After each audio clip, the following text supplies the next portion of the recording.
Hello दोस्तों, मैं हूं पूनम और आप देख रहे हैं लेट्स स्टडी विद पूनम। जैसा कि आप जानते हैं कि हम अपने सीरीज में रेशम मार्ग के बारे में चर्चा कर रहे हैं।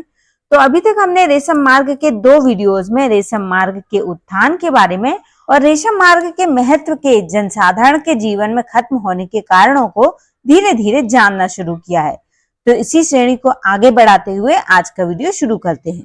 अब जब रेशम मार्ग पर मंगोलों का शासन हो जाता है और 4 मंगोल राजा मिलकर रेशम मार्ग के सुरक्षा को खतरे में डालते हैं, तब रेशम मार्ग पर व्यापारियों का आना जाना बंद हो जाता है। तब रेशम मार्ग के अल्टरनेट ऑप्शन यानी समुद्र मार्ग को खोजा जाता है। अब होता यह है कि यूरोपियंस को ईस्ट तक पहुंचने के लिए समुद्री मार्ग खोजने में कामयाबी मिल जाती है। अब अगर आपको याद हो तो कालीकट के तट पर साल 1498 में वास्को डी गामा आते हैं। ये पुर्तगाल से अफ्रीका के वेस्टर्न हिस्से से होते हुए आते हैं। उनकी ये जर्नी गेम चेंजर थी क्योंकि यूरोप को भारत तक पहुंचने का एक समुद्री रास्ता मिल गया था। इसमें ऑटोमन तुर्कों से कोई लेना देना नहीं था और जमीन के डाकुओं से भी कोई डर नहीं था। जाहिर सी बात है कि सिल्क रूट के कंपैरिजन में ये रास्ता सस्ता था, तेज था और काफी सेफ था।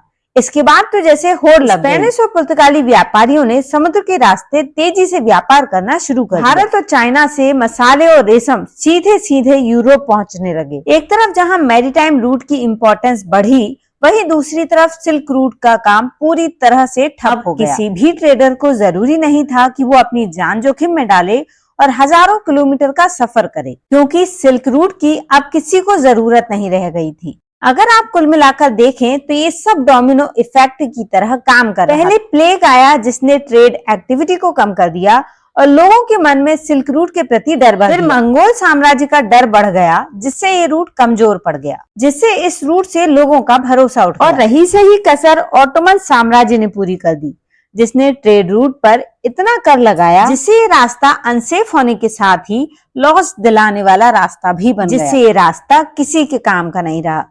लेकिन क्या इस रास्ते के बंद होने का मतलब ट्रेड के बंद होने का था? इसका जवाब है नहीं। सिल्क रूट के बंद होने से वर्ल्ड ट्रेड का सेंटर बदल गया। पहले ट्रेड की पावर होती थी सेंट्रल एशिया या मिडिल ईस्ट के देशों या उनके साम्राज्यों की। ये ताकत अब यूरोपियन एम्पायर्स के हाथों में आ गई। धीरे धीरे इस डोमिनेंस के चलते ही यूरोप ने फायदा कमाना शुरू किया। फिर आगे जाकर जब यूरोप में इंडस्ट्रियलाइजेशन आया तो उन्होंने समुद्र के रास्ते दुनिया भर में जाकर पूरी दुनिया को अपना गुलाम बनाना शुरू किया, अपने बाजारों के लिए, और उन्हें अपना गुलाम बनाना शुरू कर दिया। सिर्फ यही नहीं हुआ, सिल्क रूट के पतन के साथ सेंट्रल एशिया के कई शहर जैसे समरकंद, बुखारा और ऐसे ही कई और शहर वीरान होने लगे। वजह ये थी कि ये शहर सिल्क रूट से जुड़े हुए थे और उन्हीं की वजह से आबाद थे। इसी तरह मिडिल ईस्ट जो कभी पूर्व और पश्चिम को जोड़ने वाला पुल हुआ करता था, उसकी ताकत भी कम पड़ गई। नो डाउट कि ऑटोमन एम्पायर्स का पावर बढ़ा, लेकिन ट्रेड का सेंटर इनके हाथों से फिसल गया था।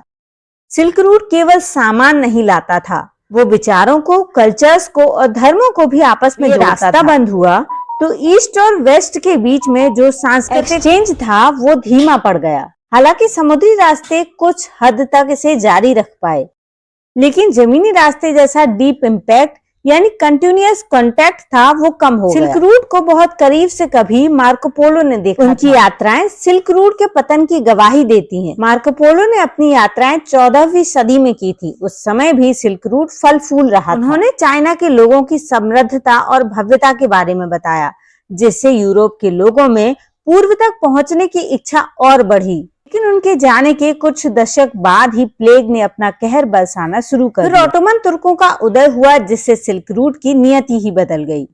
फिर वास्को डी गामा जैसे नाविकों ने समुद्री रास्ता खोजकर सिल्क रूट के ताबूत में आखिरी कील ठोक दी। उनकी यात्राएं केवल व्यापारिक नहीं थी, उन्होंने एक नए ग्लोबल सिस्टम को जन्म दिया। दोस्तों, ये थी सिल्क रूट के खत्म होने की पूरी कहानी। आज भी सिल्क रूट के पुराने निशान सेंट्रल एशिया के पहाड़ों और रेगिस्तानों में मौजूद हैं, जो इस रास्ते की याद दिलाते हैं।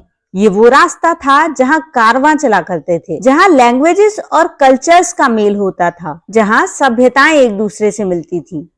तो दोस्तों, आज का वीडियो आपको हमारा कैसा लगा कमेंट करके जरूर बताइए, और यदि चैनल पर नए हैं तो चैनल को लाइक, शेयर और सब्सक्राइब जरूर करिए। धन्यवाद दोस्तों।